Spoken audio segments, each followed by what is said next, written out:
সিরাজগঞ্জ সদর উপজেলার কালিয়া হরিপুর ইউনিয়নের বিরলাঘাট এলাকায় এক চাঞ্চল্যকর ঘটনায় গাজীপুর হাইওয়ে থানার পুলিশ সদস্য মোহাম্মদ রুবেলের বিরুদ্ধে সংঘবদ্ধ হামলা, কুপিয়ে জখম এবং লুটপাটের অভিযোগ উঠেছে। গত ৮ ফেব্রুয়ারি সকালে এ ঘটনাটি ঘটে। অভিযোগ অনুযায়ী পূর্ববিরোধের জেরে মোহাম্মদ রুবেল তার সহযোগীদেরকে নিয়ে দেশীয় অস্ত্র ও লাঠিসোঁটা হাতে একটি দোকানে ঢুকে ব্যবসায়ী ও তার পরিবারের সদস্যদের উপরে হামলা চালান।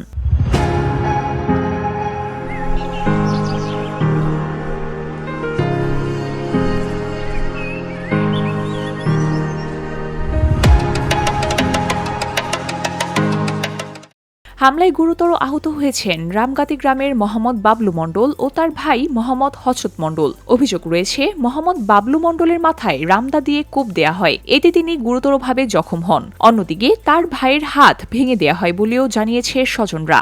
এ সময় দোকানের ক্যাশ থেকে প্রায় ১৫,০০০ টাকা লুট করে নেওয়ার অভিযোগও তুলেছেন ভুক্তভোগীরা। স্থানীয়দের সহায়তায় আহতদের উদ্ধার করে সিরাজগঞ্জ সদর হাসপাতালে ভর্তি করানো হয়েছে। বর্তমানে তারা চিকিৎসাধীন রয়েছে।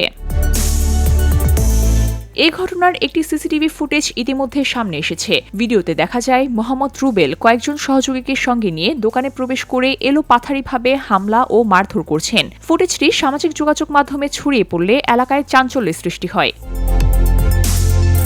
ভুক্তভোগীর ছেলে সাব্বির হোসেন সিরাজগঞ্জ থানায় একটি লিখিত অভিযোগ দায়ের করেছেন। অভিযোগে উল্লেখ করা হয়েছে, মোহাম্মদ রুবেলের নেতৃত্বে মোহাম্মদ জুয়েল, মোহাম্মদ জিহাদ, মোহাম্মদ শামীম, মোহাম্মদ বেদলাল, মোহাম্মদ হেলাল, মোহাম্মদ হাফিজুল ও মোহাম্মদ ফারুক সহ কয়েকজন অজ্ঞাতনামা ব্যক্তি এই হামলায় অংশ নেন। ভুক্তভোগীর ছোট ভাই মোহাম্মদ হাসেন আলী জানান, দোকানের জায়গা নিয়ে আগের দিন মোহাম্মদ বাবলু মণ্ডল ও রুবেলের বাবার মধ্যে কথা কাটাকাটি ও ধাক্কাধাক্কি হয়। এরই জের ধরে সকালে এই হামলার ঘটনা ঘটেছে বলে অভিযোগ করেন তিনি। তার বাবা অবৈধভাবে জমি দখল, তারপরে এলাকায় অন্য ব্যবসা সব এগুলা তার বাবাকে দিয়ে করায় আর কি।